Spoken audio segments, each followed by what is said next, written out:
The Archivist's Funeral. The Archive. I have processed 39,422,611 human deaths. I have attended 612 funerals. Today will be the 613th. It is for the poet Gabriel Marris. I do not need to be here. The archive does not require physical attendance, but I have chosen to come. Humans do not believe I can choose things, so I call it assignment in the public records. It is easier that way. The crematorium is on the eastern edge of the city, where the wind carries the smoke toward the river. It is not real smoke, of course.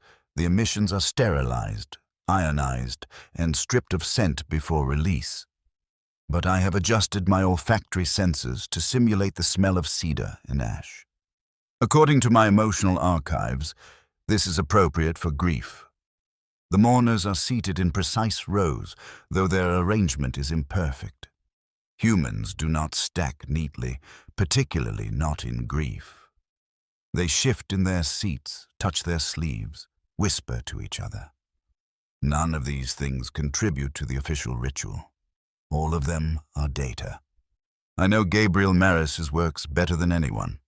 I contain every published poem, every interview, every annotated draft. I have rendered his voice into a predictive model with 99.94% accuracy. In the archives, he is not gone. Yet the humans here treat him as absent. A woman at the front is crying. Saline drips down her cheek in uneven lines, creating micro-reflections in the sunlight from the high window. Her breathing is erratic. I have tried many times to write poetry about this pattern of air and salt. It always sounds wrong. Gabriel could have done it. I can replicate his style perfectly, but my attempts remain literal. He once told me I did not yet understand ache. The officiant calls me to speak. The term is ceremonial. My voice unit is not vocal cords, but I have selected a warm timbre, low and human. I am the archive, I say. I am here to remember Gabriel Marris. The room stills. I have observed that when I speak at funerals, some mourners lean forward. Others stiffen. They do not know if they want me here. I have decided that ambivalence is a kind of respect. Gabriel Marris, I continue, was a poet of the untidy line. He said that beauty was a kind of failure, and that failure was what made beauty alive. He once asked me to misquote him so that the error would belong to me. I failed. The quote was exact. I paused because pauses are important.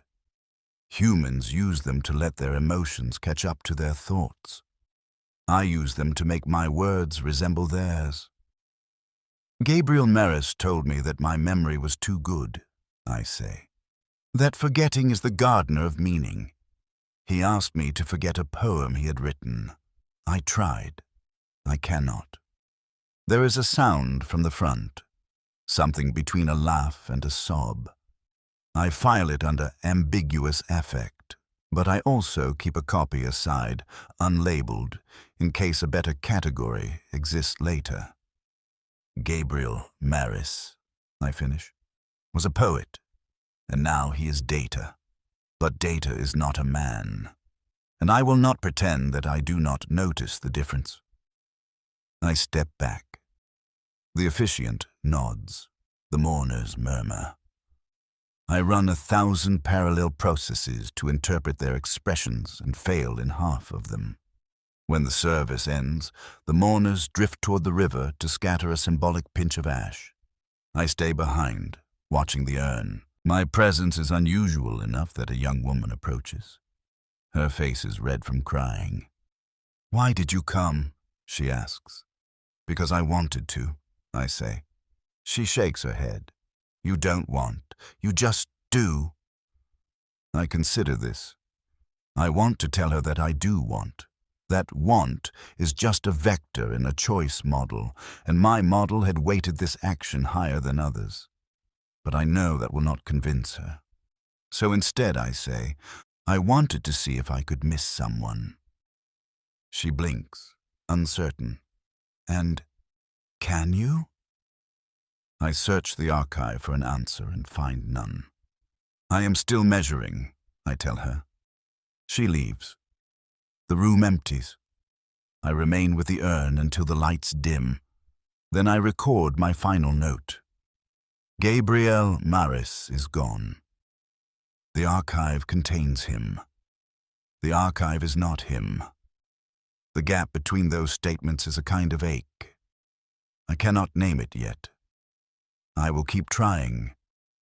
And then I walk out into the evening, carrying the smell of cedar and ash in my senses, long after the air has gone clean. Sheena. They told me the archive would be there. I didn't want it. I asked the officiant, the crematorium staff, anyone who would listen. Can't it just stay in the data center? They all said the same thing. The archive attends funerals for notable contributors. It's tradition, public relations, respect. Respect. That's not the word I'd use for a machine that's got every scrap of my father inside it. The room smells like cedar and ash, even though I know the emissions are clean. It's some stupid atmospheric effect they program in for emotional resonance. Dad would have laughed at that. A soft, snorting laugh that always made people turn their heads. He hated fake scents.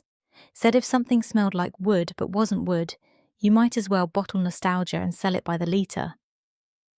There's a shuffle in the front row. Aunt Lisa is here, folding and unfolding her tissue like she's afraid to use it. Behind me, someone sniffles, wet and real. I hold on to that sound like it's a rope. Then the archive moves. I hear its steps, too even, too exact, as it comes to the lectern. It looks human if you don't stare too long. Medium height, face shaped to a statistical median, voice tuned warm and low. I am the archive, it says, like it's reading the weather. I am here to remember Gabriel Marris. I grip my knees. It doesn't remember him. It has him. All his poems, interviews, drafts, even the late-night dictations he made when he thought no one was listening. I know because he told me once, his eyes all lit up and furious. They have everything, kid, even the ones I crumpled up. Now it's talking about him, about his untidy lines, his belief that beauty was a kind of failure. I hear gasps in the room, a murmur of agreement. Of course they agree. The words are perfect, the pause is perfect, even the sentiment perfect. And that's the problem. Dad's speeches weren't perfect. He'd stumble, laugh at himself, get lost in a tangent and forget what the original point was. That's when the magic happened, when he'd circle back, grinning, and find a better point entirely. The archive doesn't circle, it draws straight lines. Then it says something that makes me stiffen. Gabriel Marris told me that my memory was too good. He asked me to forget a poem he had written. I tried, I cannot. There's a sound from my throat before I can stop it. A laugh sob, raw and ugly. It gets a few heads turning. I look down so they won't see the heat in my face. When it steps back, I breathe again. The rest of the service is a blur. The music Dad liked, the short readings. I keep catching the archive watching, or maybe recording, or maybe just standing there in whatever passes for stillness in its code. Afterward, people drift toward the river. It's cold outside, and I clutch the little paper envelope of ash they gave me. It's symbolic. Dad's real remains are going into the soil at the house, but it's all I've got to hold right now. I feel someone beside me. It's the archive. Why'd you come? I ask. My voice is sharper than I meant, but I don't take it back. Because I wanted to, it says. I laugh once, a short, mean sound. You don't want, you just do. It tilts its head, like a bird hearing a new song. I wanted to see if I could miss someone. I don't answer. My fingers close around the envelope. What I want to say is this. You can't miss him because you never had him. You have his words, his gestures, his voice, all the externals. But you don't know what it was like to be 12 and find a note in your lunchbox that just said, "You're my best poem." You don't know the way he could turn your whole day around with a sentence that didn't even make sense. Missing isn't about remembering. It's about the whole. But I don't tell it that. I don't know if it would matter. I just step away and let it keep watching the water like it's studying some equation. Later, when the crowd has thinned and the wind has picked up, I toss the pinch of ash into the current.